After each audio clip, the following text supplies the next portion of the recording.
Hello guys, तो आज के सेशन में डिस्कस करेंगे कार्डियक एरिथमिया के बारे में। सबसे पहले मेरे सभी नोट्स आपको वेसेलिस एप्लीकेशन में मिल जाएंगे और मेरी बुक फिजियोलॉजी नोट्स में भी सभी नोट्स मिल जाएंगे। दोनों के लिंक्स डिस्क्रिप्शन बॉक्स में है।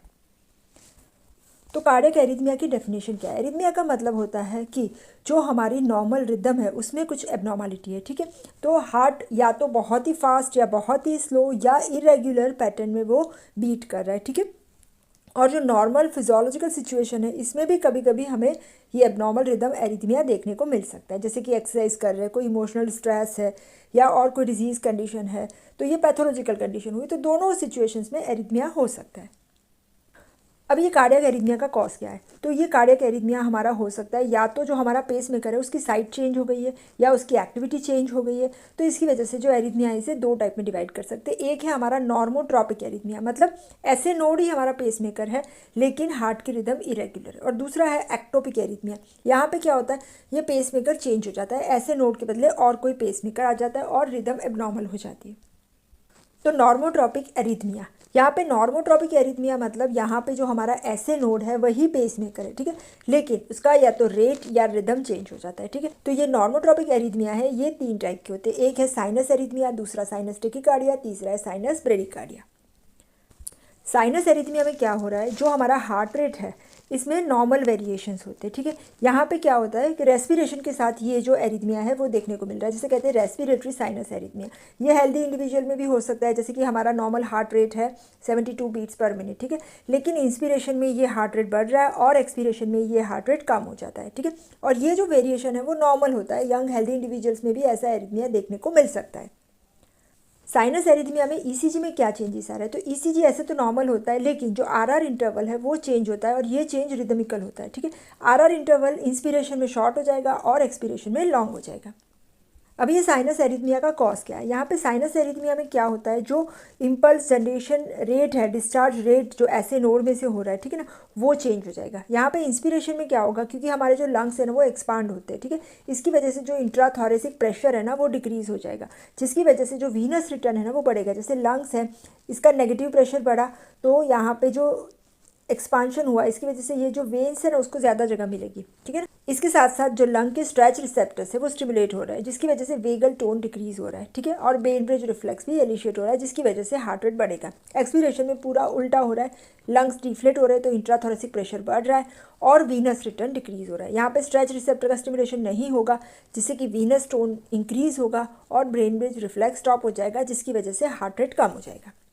नेक्स्ट है साइनस टेकिकार्डिया। साइनस टेकिकार्डिया का मतलब है यहाँ पे ऐसे नोड ही हमारा पेस मेकर है, लेकिन टेकिकार्डिया मतलब इम्पल्स जनरेशन रेट 100 से ज़्यादा होता है, ठीक है, 150 तक हो सकता है। ये ईसीजी चेंजेस में ईसीजी नॉर्मल होता है, लेकिन जो आरआर इंटरवल है, ये दो आर वेव के बीच का इंटरवल, ये जो है ना वो शॉर्ट हो जाएगा।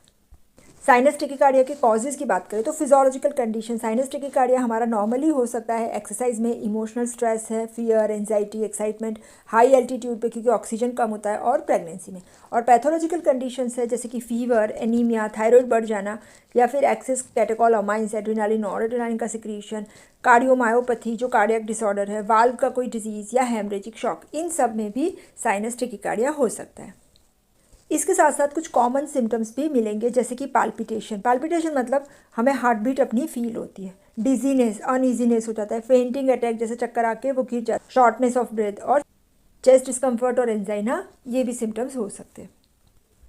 नेक्स्ट है साइनस ब्रेडिकार्डिया। यहाँ पे क्या होता है, हार्ट रेट हमारा 60 से नीचे चला जाएगा। नॉर्मल हार्ट रेट जैसे हमने बताया 60 to 100 है, तो 100 से ज़्यादा टेकिकार्डिया, 60 से नीचे ब्रेडिकार्डिया। ईसीजी चेंजेस में प्रोलॉन्ग वेव्स होंगे, यहाँ पे आरआर इंटरवल इंक्रीज हो जाएगा।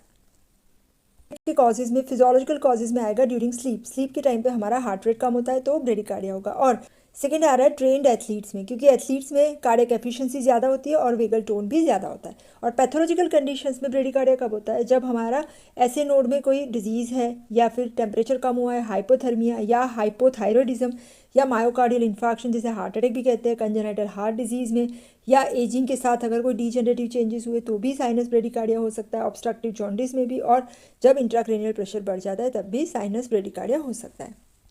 साइनस ब्रेडिकार्डिया के फीचर्स में एक आएगा हमारा सिक साइनस सिंड्रोम, दूसरे फीचर्स में fatigue, weakness, shortness of breath, concentration poor हो जाएगा और फिजिकल एक्टिविटी में भी डिफिकल्टी होगी। तो सिक्स साइनस सिंड्रोम क्या होता है? सिक्स साइनस सिंड्रोम है वो हमारा कॉमन मैनिफेस्टेशन है साइनस ब्रेडिकार्डिया का। इसमें क्या हो रहा है, पेशेंट को डिजीनेस, फेंटिंग हो जाएगा और लॉस ऑफ कॉन्शियसनेस भी हो सकता है क्योंकि हार्ट रेट कम है।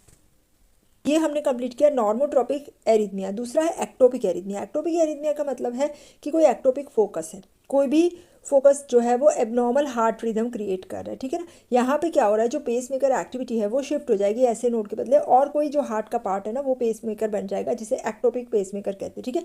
और इसके दो टाइप्स है, एक है होमोट्रोपिक एरिथमिया और दूसरा है हेट्रोट्रोपिक। होमोट्रोपिक एरिथमिया में जो इम्पल्स है वो स्टार्ट हो रहा है कार्डियक कंडक्टिंग सिस्टम के कोई भी पार्ट में से, ऐसे नोड के सिवा, जैसे कि एवी नोड है या बंडल ब्रांचेस है, बंडल है कोई भी।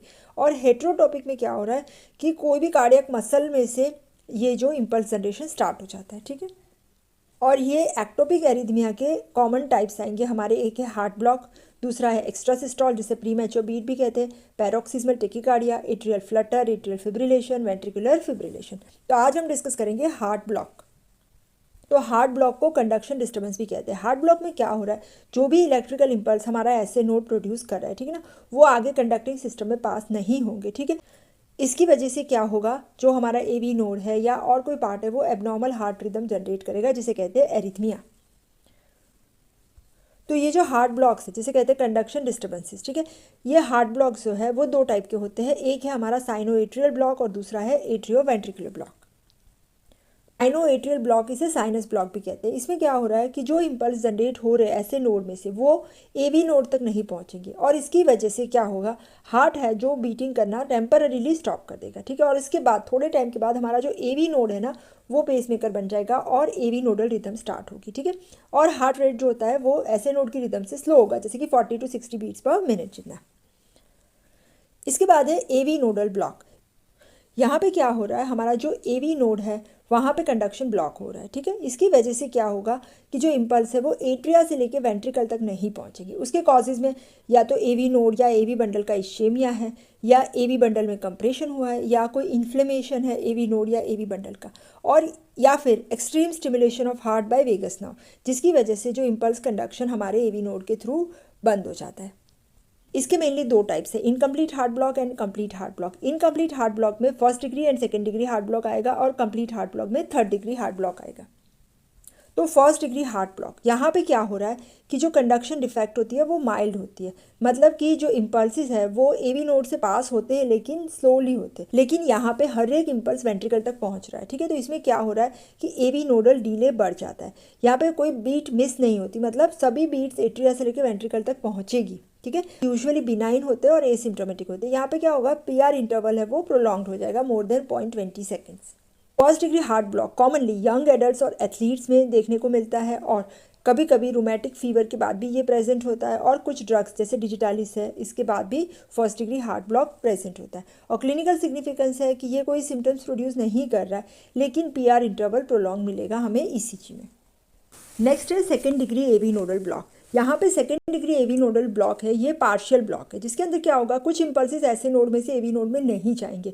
तो यहाँ पे हर एक इम्पल्स ऐसे नोड में से एवी नोड में नहीं जा रहा है, तो क्या होगा कि वेंट्रिकल की जो बीट है वो हर एक सेकेंड, थर्ड या फोर्थ एट्रियल बीट के बाद आएगी। तो यहाँ पे क्या होता है 2:1 या 3:1 या 4:1 रेशियो रहेगा, ठीक है। सेकेंड डिग्री हार्ट ब्लॉक दो टाइप के होते हैं। नंबर 1 है हमारा वेंकेबेक फिनोमेना, जिसे मॉबिट्स टाइप 1 ब्लॉक भी कहते हैं। यहाँ पे क्या होगा कि ग्रेजुअली हमारा जो एवी नोडल डिले है ना वो बढ़ता जाएगा। कब तक बढ़ेगा, जब तक कि एक बीट मिस ना हो जाए। देखो यहाँ पे ये प्रोलॉन्ग हुआ, ये प्रोलॉन्ग हुआ, अभी एक बीट मिस हो गई, ठीक है। तो पीआर इंटरवल ग्रेजुअली बढ़ता है, इसके बाद एक बीट मिस हो जाती है और फिर साइकिल फिर से रिपीट हो जाती है। तो यहाँ पे हमें ईसीजी में प्रोलॉन्ग पीआर इंटरवल ग्रेजुअली और इसके बाद डिसअपियरेंस ऑफ QRST, ठीक है। और ये यूजुअली फंक्शनल होता है और रिवर्सिबल होता है। Second degree AV nodal block में दूसरा है पीरियोडिक ब्लॉक, जिसे मॉबिट्स टाइप 2 ब्लॉक भी कहते हैं। यहाँ पे है मॉबिट्स टाइप 2 ब्लॉक। यहाँ पे क्या होता है, ऑकेजनली जो कंडक्शन है ना वो फेल हो जाता है, मतलब एट्रिया और वेंट्रिकल का रेट एक जैसा नहीं होगा। 5-6 एट्रिया की बीट आएगी, फिर 3-4 वेंट्रिकल की होगी। तो एट्रिया और वेंट्रिकल का जो रेट है जैसे 8:7, तो यहाँ पे 8 एट्रियल और 7 वेंट्रिकुलर बीट्स मिलेगी। यहाँ पे पीआर इंटरवल लेकिन कंटिन्यूस होता है। थर्ड डिग्री हार्ट ब्लॉक जिसे कंप्लीट हार्ट ब्लॉक भी कहते हैं। यहाँ पे क्या होता है कि कोई भी इम्पल्स ऐसे नोड में से वेंट्रिकल तक नहीं पहुँचता। तो क्या होगा, एट्रिया अपने हिसाब से बीट करेंगे और वेंट्रिकल्स अपने हिसाब से, और वेंट्रिकल का जो रिदम है और रेट है वो कम होगा, जैसे 42 बीट्स पर मिनट, जिसे कहते हैं ईडियो वेंट्रिकुलर रिदम। और इसके ईसीजी फाइंडिंग में क्या आएगा, एट्रियो वेंट्रिकुलर डिसोसिएशन, मतलब कंप्लीटली एट्रिया और वेंट्रिकल का रेट अलग हो जाएगा। मतलब पी वेव्स और क्यूआरएस कॉम्प्लेक्स इन दोनों के बीच में कोई रिलेशन नहीं होगा। मतलब कि एट्रिया का जैसे बीट हमारा 100 पर मिनट हुआ तो वेंट्रिकल का 40 रहेगा। वेव अपने हिसाब से आएगा और क्यूआरएस कॉम्प्लेक्स अपने हिसाब से। इसके बाद है बंडल ब्रांच ब्लॉक। यहाँ पे क्या हो रहा है, यहाँ पे लेफ्ट या राइट बंडल ब्रांच है, इसमें कहीं पे ब्लॉक हो रहा है, ठीक है। इसमें कॉमन फीचर ईसीजी फाइंडिंग्स क्या मिलेंगे, नॉर्मल एट्रियल और वेंट्रिकुलर रेट होगा, लेकिन जो क्यूआरएस कॉम्प्लेक्स है ना वो वाइड होगा, प्रोलॉन्ग्ड होगा और डिफॉर्म्ड होगा। इसके साथ साथ एसटी सेगमेंट एबनॉर्मल होगा और टी वेव भी एबनॉर्मल होगा। यहाँ पे जो सेकेंड हार्ट साउंड है उसकी स्प्लिटिंग भी मिलेगी, HS2 की स्प्लिटिंग होगी, ठीक है। और इसके दो टाइप्स होते हैं, right and left bundle branch block. जो हमारा लेफ्ट बंडल ब्रांच ब्लॉक है वो ऑर्गेनिक हार्ट डिजीज़ के साथ एसोसिएटेड है और ये डायग्नोस होता है हमारा प्रीकॉर्डियल लीड्स में। लेफ्ट बंडल ब्रांच ब्लॉक में क्या हो रहा है, राइट वेंट्रिकुलर कॉन्ट्रैक्शन जो होता है वो लेफ्ट वेंट्रिकल के कॉन्ट्रैक्शन से पहले होगा। और यहाँ पे जो पैटर्न होगा क्यूआरएस का, तो ये ऐसे दो पीक्स मिलेंगे। यहाँ पे देखो ऐसे W पैटर्न होती है, वो मिलेगी V1 में, और V6 में वही M पैटर्न मिलेगी, दो पीक्स यहाँ पे क्यूआरएस में, ठीक है। और साथ साथ में यहाँ पे सेकेंड हार्ट साउंड है उसका प्रोलोंगेशन होगा, और P2A2 मतलब पल्मोनरी वाल्व का क्लोजर पहले होगा, एओर्टिका बाद में होगा, तो जिसे कहते हैं splitting of second heart sound. और राइट बंडल ब्रांच ब्लॉक, इसका कॉज होता है क्रॉनिक पल्मोनरी डिजीज। यहाँ पे क्या होगा, राइट एक्सिस डेविएशन मिलेगा, साथ साथ में V1 जो है इसमें M पैटर्न आएगी, क्यूआरएस में ऐसे M जैसा बनेगा, ठीक है। और नॉर्मली जो राइट वेंट्रिकल है वो कॉन्ट्रैक्ट करेगा, इसके बाद लेफ्ट वेंट्रिकल कॉन्ट्रैक्ट करेगा। तो यहाँ पे क्या होगा, सेकेंड हार्ट साउंड प्रोलॉन्ग रहेगा, पर जो पैटर्न होती है वो लेफ्ट बंडल ब्रांच ब्लॉक में P2A2 था, मतलब पल्मोनरी पहले क्लोज हो रहा था, यहाँ पे एओर्टिक पहले क्लोज होगा, इसके बाद पल्मोनरी क्लोज होगा। तो ये हो गया हमारा राइट बंडल ब्रांच। तो आज हमने कार्डियक एरिथमिया में sinus arrhythmia, sinus tachycardia, sinus bradycardia, six sinus syndrome, SA node, AV node and bundle branch block discuss किया। नेक्स्ट सेशन में हम एक्टोपिक कार्डियक रिदम डिस्कस करेंगे। Thank you so much.